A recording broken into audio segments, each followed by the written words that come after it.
Hey everyone, Ross McCorkle here with another episode of the Depot 180. The Pittsburgh Steelers dropped their first game of the season on the road against the Indianapolis Colts. It looked like one of those games from the start. The very first play was a deep completion to Michael Pittman Jr., and it was mostly downhill from there until the tail end of the third quarter. The offense suddenly came alive and scored touchdowns on 3 straight drives. When is the last time that happened for the Steelers? It feels like quite a while ago. Their defense made a critical stop to get the ball back with just over 2 minutes remaining and with 1 timeout left, down by 3 points. But then some of the early game slop returned with a botched snap bouncing off of Justin Fields' helmet for a big loss. They were unable to overcome that. The momentum was all on their side, but it died in one swift mistake.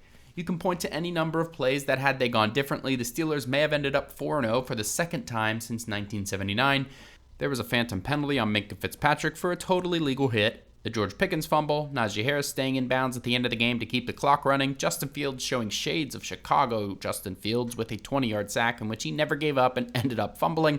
Oh, and the 3 missed turnovers, 2 possible interceptions by Joey Porter Jr., and 1 fumble that could have been scooped by Patrick Queen on the Colts' first 3 scoring drives. So as a Steelers fan, you are left with a sour taste in your mouth. There were a lot of positives and many opportunities to win, but they probably looked like the better team in the end, but they came up with a loss and multiple key injuries to make things worse.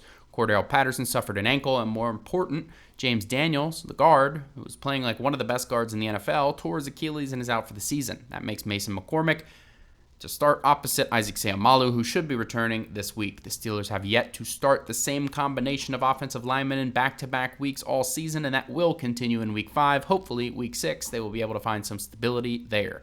Mike Tomlin finally opened the door for Justin Fields to remain the starter when Russell Wilson returns from injury. Someone asked if Fields is the hot hand, similar to Mason Rudolph last year. Tomlin said there is potential for that, but he's not ready to commit to anything like that in the current moment. When asked what he needs to do, Tomlin said, win. Meanwhile, Russell Wilson seems like he's basically ready to return. The Steelers will start Fields. This feels like the audition game for Fields to keep his job, and no bigger stage than on Sunday Night Football against the Dallas Cowboys at home. Let me know how you enjoyed the video on Twitter at Ross_McCorkle, and as always, visit SteelersDepot.com for your latest and greatest Steelers breaking news and analysis.